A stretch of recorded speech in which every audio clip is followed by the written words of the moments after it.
মেসিকে খেপানোর ফল যে কতটা ভয়ঙ্কর হতে পারে তা সেদিন হারে হারে টের পেয়েছিল রিয়াল মাদ্রিদ।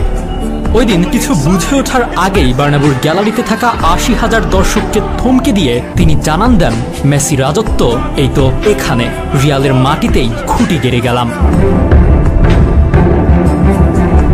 সাল ২০১৭ এল ক্লাসিকো নামটা যেন সার্থক হয়েছিল ২৪ এপ্রিলের সে ম্যাচে। কি ছিল না তাতে? আক্রমণ, পাল্টা আক্রমণ, গোল, পাল্টা গোল। খেলোয়াড়দের মেজাজ হারানো নাটকীয়তা সবকিছু যেন পর্ষা সাজিয়ে বসেছিল রিয়ালের মাঠ সান্তিয়াগো বার্নাব্যুতে। ছিল লাল কার্ডও।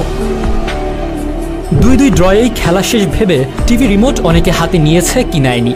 সেই মুহূর্তে দৃশ্যপটে আবারও লিও মেসি, যিনি এর আগেও করেছেন এক গোল।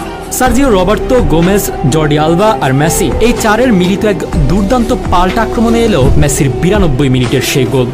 সে গোলের পর মেসি রমন জার্সি খুলে করা আইকনিক সেলিব্রেশন আজও অজানা অনেকের। সচরাচর ঠান্ডা মাথার লোকটা হঠাৎ কি কারণে এত রেগে গিয়েছিল? মেসির করা সেই আইকনিক সেলিব্রেশন নিয়ে জর্ডি আলবা সম্প্রতি স্পোর্টস টক 790কে বলেন, মেসির গল্প খুব কম সংখ্যক মানুষই জানেন। কেন তিনি গোল করার পর শার্টটি তুলেছিলেন। আমরা রিয়াল মাদ্রিদের বিপক্ষে খেলছিলাম, ম্যাচ চলাকালীন মেসির বিরুদ্ধে স্লোগান এবং তাকে অপমান করা হয়েছিল। এমনকি তারা তাকে বর্ণনা করেছিল প্রতিবন্ধী এবং বামন বলে। মেসি এটা পছন্দ করেননি। এমনকি ড্রেসিং রুমেও তিনি রেগে গিয়ে সুয়ারেজকে বলেন, এই মানুষগুলো তারা ফুটবলের সৌন্দর্য নয়, এবং দ্বিতীয়ার্ধেও তারা তা করতে থাকে। মেসি জয়সূচক গোল করলে তিনি তাদের দিকে এগিয়ে গিয়ে শার্টটি তুলে নেন।